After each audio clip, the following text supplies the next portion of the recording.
छोटा okay 10 second Anand ji, 10 second पर 10 से ज्यादा नहीं, गो अहेड। देखिए जिस छद्म समाजवाद की बात यह कर रहे हैं उसके लिए धूमिल ने लिखा है, सुदामा पांडे धूमिल ने, कि भारत में समाजवाद माल गोदाम में टंगी हुई उस बाल्टी की तरह है जिसके ऊपर आग लिखा है, अंदर रेत और पानी भरा हुआ है। और अदम गोंडवी ने भी लिखा है कि पक्के समाजवादी हैं, तस्कर हो या डकैत, इतना असर है खादी के उजले लिबास में। ओके मनीषा अहलावत जी, आप मुझे बताइए कि ये दो गवर्निंग मॉडल जनता के समक्ष रखे गए, हालांकि विधानसभा में इस पर बहुत चर्चा नहीं हुई, दो टॉप लीडर्स ने कुछ देर संवाद किया, पर मुझे ऐसा प्रतीत होता है कि इस पर एक विस्तृत चर्चा होनी चाहिए। आपकी पार्टी क्या ओपिनियन रखती है इन दोनों वाद को लेकर? जी, सबसे पहले मैं ये कहना चाहूंगी कि ये समाजवाद एक विचारधारा है। मुझे लगता है कि थोड़ा कंफ्यूजन है, ये इसको समाजवाद को एक पार्टी विशेष से जोड़ रहे हैं, लेकिन समाजवाद एक विचारधारा है। राम राज्य एक आदर्श लोक की कल्पना है जो कभी हो नहीं पाया।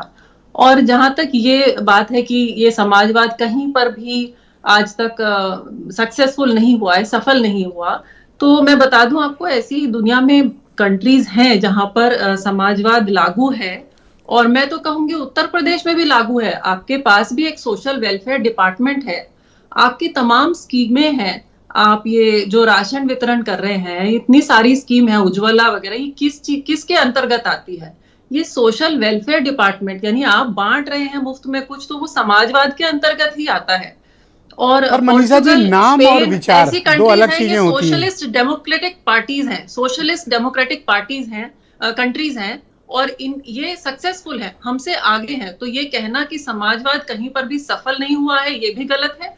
और ये इन दोनों को हम कंपेयर, ये बाइनरी ही गलत है।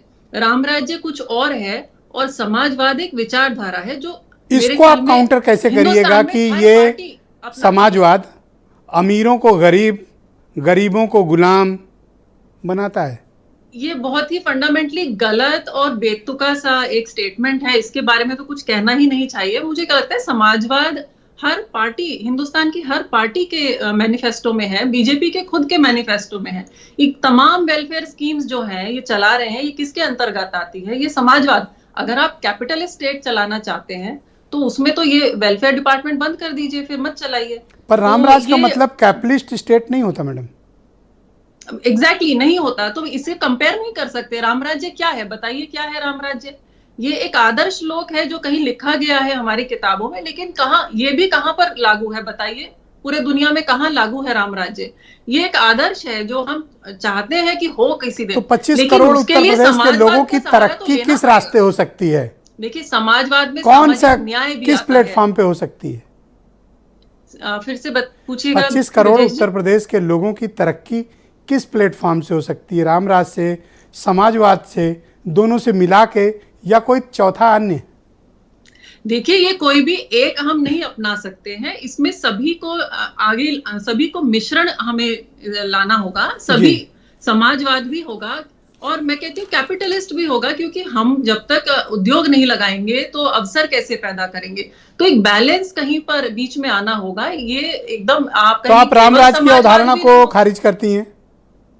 रामराज्य एक आदर्श लोक है की कल्पना है। आप बताइए, शुक्रिया आपका। मैं MIM के राष्ट्रीय प्रवक्ता उत्तर प्रदेश के प्रभारी असीम वकार जी मेरे साथ